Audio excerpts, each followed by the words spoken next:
WALCH. WALCH, that's right.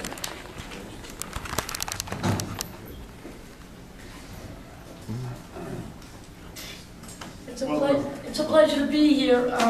I voted for all years. I moved here 20 years ago, and I appreciate the fact that I could just come up and say what's on my mind. I didn't know I was going to speak. Just so you know, even if you didn't vote for us, you could come in. Thank you. God bless you. What do you got, Theresa? I woke up this morning and I decided to come in and just speak about some issues.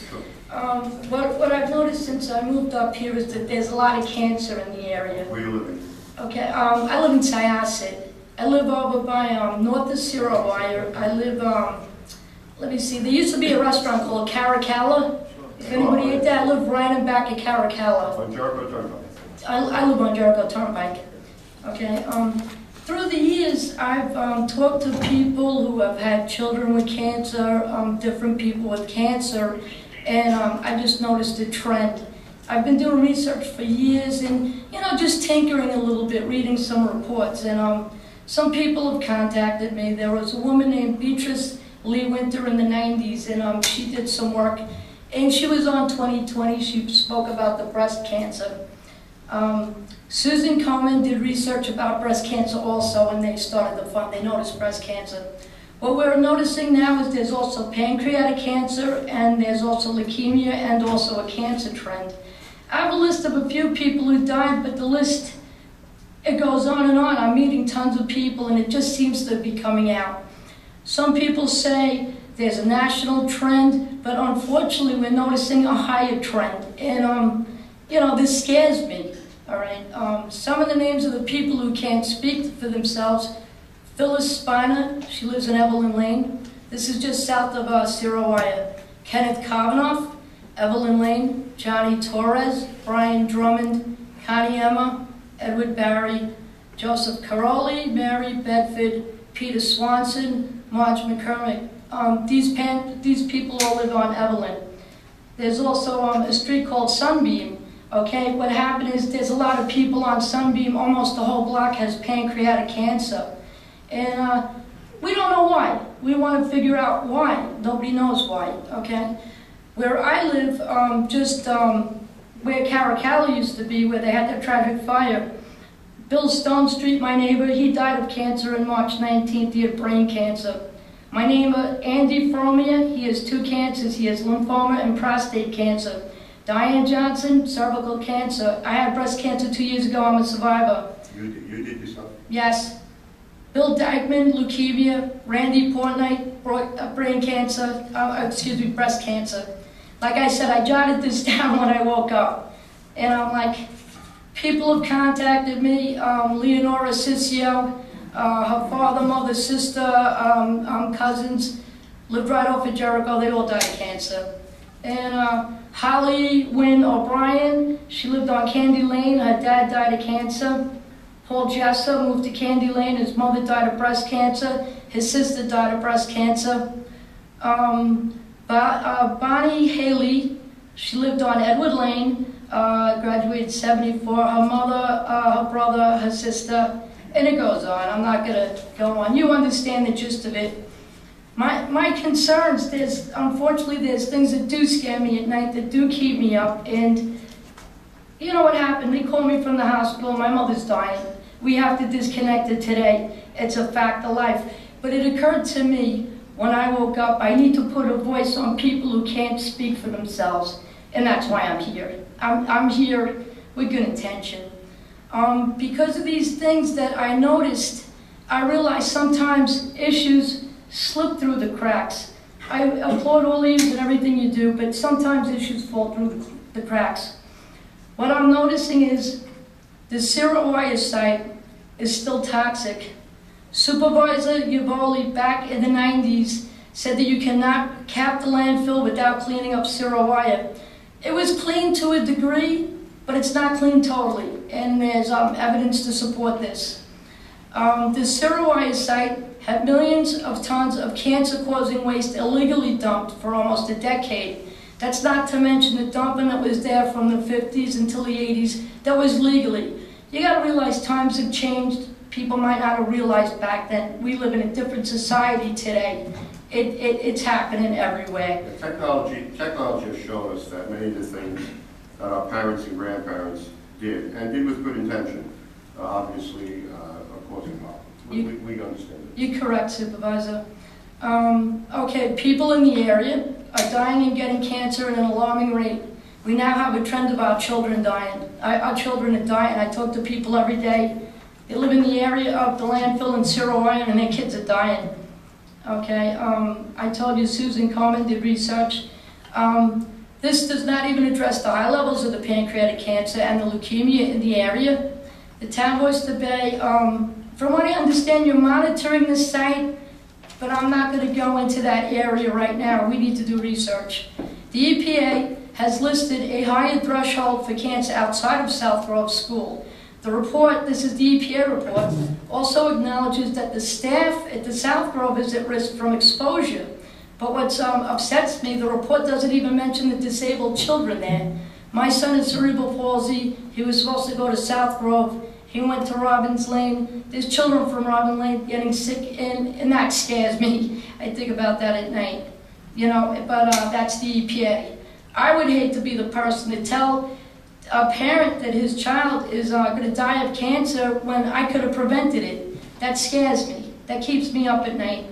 I'm going to tell, okay, I'm putting it out there.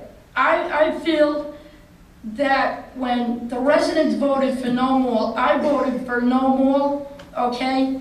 And then they came up with the mixed use. I appreciate that. That's nice, okay? But I feel you can't put 600 families on a cancer epicenter, excuse my pronunciation. We need facts. We need an independent study, not a government study. I feel the developers for the Syosset mixed-use project, they said by law that we could vote for no development. I went to the 3 Syosset Mall Park seminars, whatever you want to call them. I went to Crest Hollow. I went to the Milleridge. When I went to the Crest Hollow, I went up to the EPA desk, and I said, could I have a report? They said, you know what, write on the chalkboard, and we'll get back to you. I said, great, I love that. And it was just, now that it comes to my mind, I'm standing there with 7 of my neighbors that all have cancer. And I said, sir, excuse me, what town do you live in? He said, you know what, I live in Iowa. And I asked the gentleman next to me, he says, I come from Indiana, and the gentleman next to him came from Miami.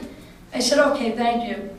I went to the next Milleridge seminar, and they said, you know what, we knew you were coming, and we brought some reports. And they said, we're going to address them, and they went through it. And I went to the last meeting at the Milleridge on June 15th. A problem that really, I don't know, boggles my mind is, they said we have choices. We could do mixed use, different use, or no use. I really think we should do an independent study and find out what's going on.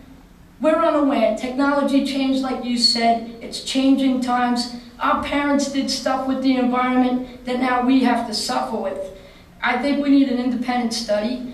What I don't understand is if you're putting in for change of use for land from Cerro and the landfill, why is it coming up to and including Jericho Turnpike?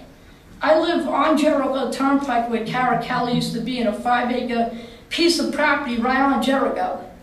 Why would you change the zoning for that piece of property? Okay, beside from that, I want to know who the superintendent for the zoning commission is, the zoning board, and I would like to know the 5 citizens who sit on that board. You're going to have a vote this week, I'm sure. Which board are you talking about? I'm talking about the zoning board. I'm not a politician. I'm not a developer. I really don't understand how this works.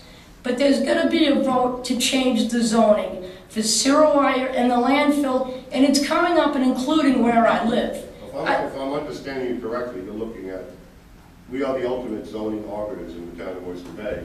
I think you're, oh, that's great. I think you're talking to us right now. Oh, wow, okay. Well, this is good. You know, like I said, I didn't know I was going to speak today. I woke up, I just typed this off the top of my head.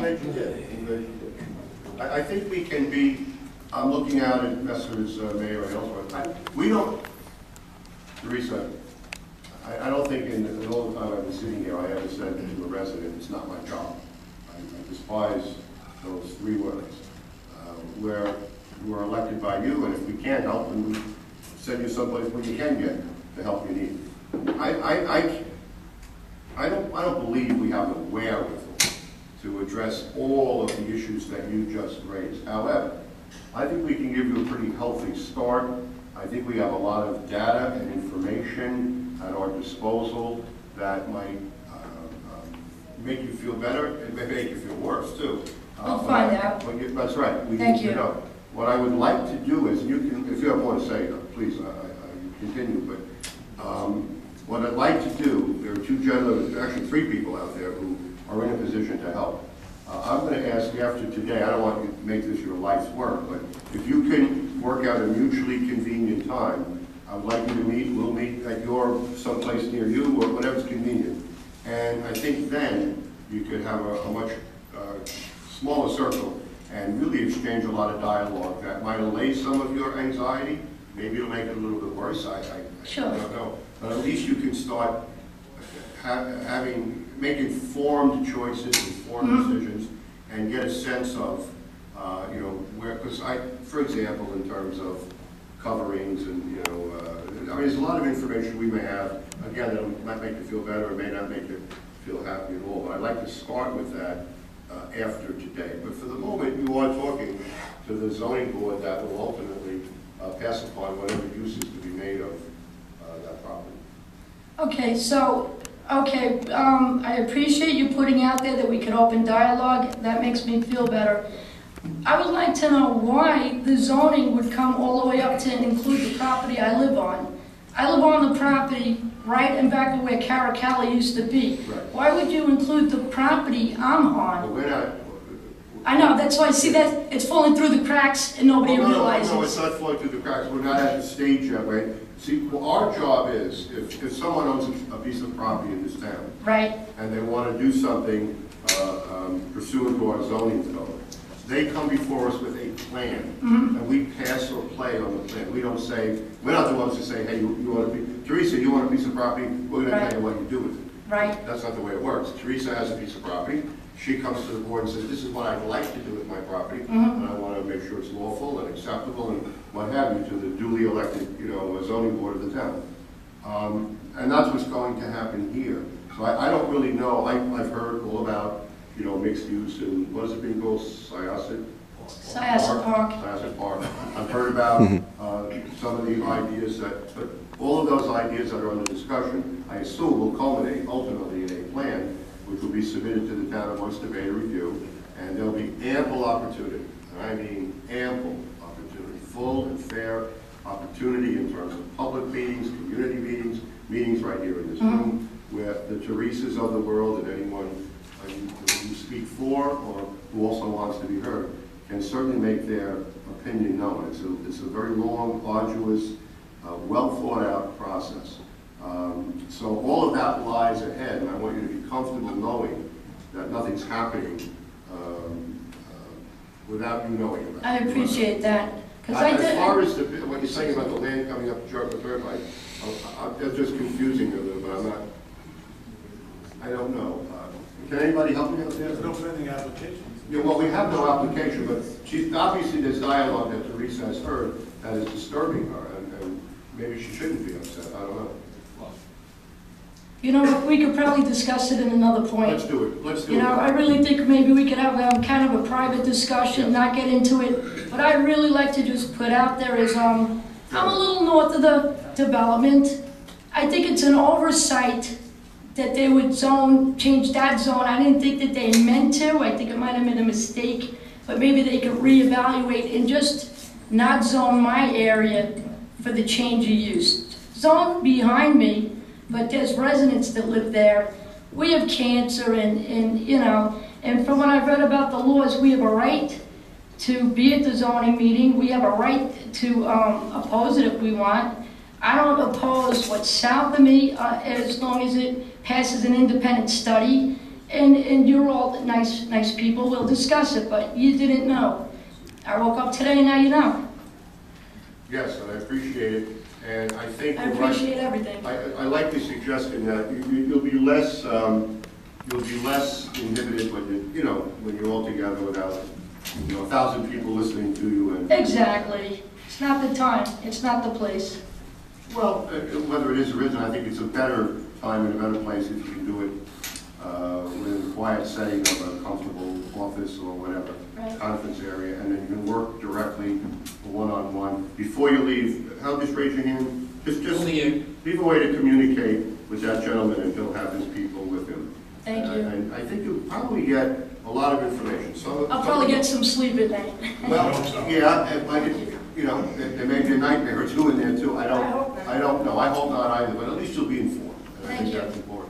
I appreciate that. Good luck with your mom. Thank you. Yeah, good luck with that.